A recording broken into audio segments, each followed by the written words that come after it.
guys, welcome back to another cinematic mic review. Today I'm going to be reviewing another movie on my DVD collection. Today we got number 4, which is Danny Boyle's 127 Hours. 127 Hours is a movie based off of a book by Aaron Rothstein, who is the center of the story. It's actually a real life story. There are so many things that I liked in this film, and one of them is the scene where Aaron is getting ready to go on his way to the canyon in Utah. You start passing by all these neon signs of these restaurants, and I like that scene because it reminds me of when I was younger, when I used to go on trips, and we would go to like Vegas. That's all. Those are things that you see. It's just these lights as stops so that you can eat or go use the restroom or put gas. It's something that we all see when we take a trip on the road. I like the look of the film because you can see like the blue sky so nice, and even the rocky area that he's at in Utah, it brings out the color of it, like this orange color to it, and also kind of feels like it brings out the heat, and it goes along with his orange shirt.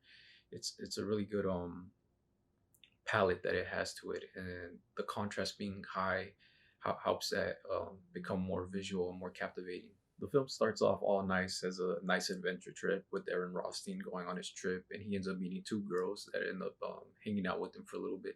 So it's all fun until it's not, when he ends up slipping into this hole and a rock lands right and traps him lands on his arm and traps him.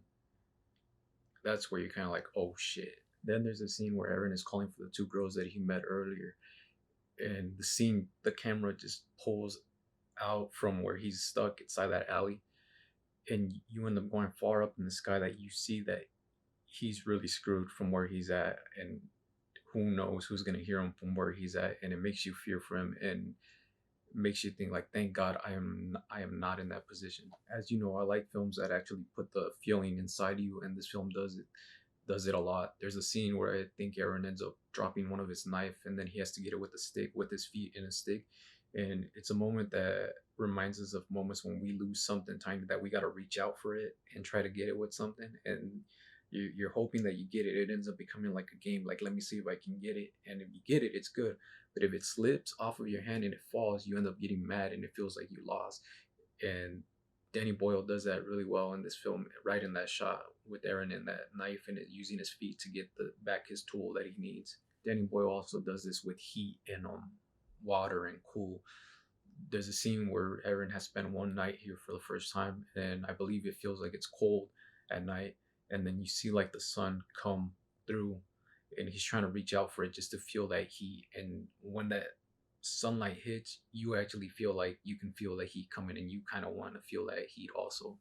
He does as well also when Aaron Rothstein is actually daydreaming about a party, and he's thinking about having some beers that are inside a cooler, and he just shoots like the cooler filled with ice and a bunch of beers, and Aaron's just craving one of them, but he can't have one, but it's something that he would really like in the moment that he's in. He does that well. Also, one of my most favorite scenes of the film is when Bill Withers' "It's Gonna Be a Lovely Day" plays, and Aaron has go. The camera just goes off all the way back to his car, where it's way far away from him, but the camera just goes from like the direction that he would have to go through just to get to his car, and it goes right inside the car, and in back of the car there's an ice cold Gatorade right there. It's just dripping like if it's cold, really cold, and Aaron just wants that.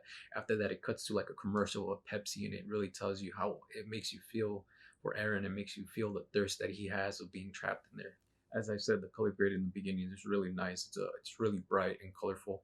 The contrast is high. But you know what? Towards like the fourth or the fifth day that Aaron is trapped in here, if you pay attention closely, you notice that the contrast is actually lowered and it looks faded. And it actually helps out the story by making Aaron look really weak and feeling for him like he's really dying already. And this is the part where he already needs to get out of there and really needs help by this point. The film also deals with a lot of flashback, as it's something that Aaron is clinging onto, and we get to see who he is, what his life was like before, past exes, his sister, his parents. And I think it's a good way to see like someone wanting to go back to that time. Now that he's trapped here, he wishes he was there. And you think about it, you're like, what if I could just go back to that time when I was around them and not stuck in this situation? What if I did things another way? And I think Danny Boyle does that really well. Something I've been thinking about recently is I always think about situations that I'm in when I'm having trouble in life. And as I get older, I start realizing the situations that I feel were making me suffer in the past are actually the moments that I want to go back to now, as I feel like those weren't that big. And I don't know why, but this film kind of reminded me of those thoughts that I have, and I think it goes to like Aaron wanting to go back to that time. It was, even though he felt it was bad, he'd rather go back to that moment. The visuals where you go inside his arm and you can actually see the knife hit his bone is actually really disturbing. It's disturbing, and on top of that, the freaking music that plays around it, it actually triggers like the nerve. It makes you feel that pain that he's going through. It makes you feel like, oh, you're doing it to yourself. You're doing like a procedure on yourself, which just makes it hard to look at and brings an uncomfortable feeling as you're watching it. Danny Boyle does make you feel like you're the one that fell down and got stuck and had a rock stuck on top of you and you did a procedure on yourself. And by the time Aaron ends up cutting off his arm and when he falls back, it's like the most satisfying feeling ever by that time. When the first trailer to this film came out, I didn't know what it was going to be. I just saw that a new trailer came out called 127 Hours. I saw that it was starring James Franco, and I went to look at it. And when I saw it, there was these close-ups, but then there's a shot where it just ends up in this open area, which just the colors was beautiful, like the whole open sky, the open landscape of Utah, and it got me interested because of that color. And not only that, then you realize that his arm gets stuck, and you realize it's going to be a film about him being stuck. And I think a lot of people were concerned about how you're going to make a film about one guy that's stuck, which is him inside there. But I think Danny Boyle did it really well on entertaining with all these different techniques, making you feel for him, putting those feelings inside you, representing people that go and do this stuff.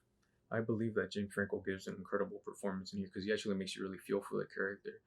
You know, there are moments when he's crying, when he's going crazy, moments when he's screaming, and you really feel for this character. You really feel for the pain that he's going through, the suffering that he's going through, and how much he wants to make it out of there. You actually want to get out of there with him too, and that's the goal of the whole film. You just want to see him make it out of there. It would be so devastating if he didn't make it out of there. The incredible thing is that this is a true story of a guy that actually made it out of there. That's my review on Danny Boyle's 127 Hours. If you guys enjoyed the video, please like and subscribe.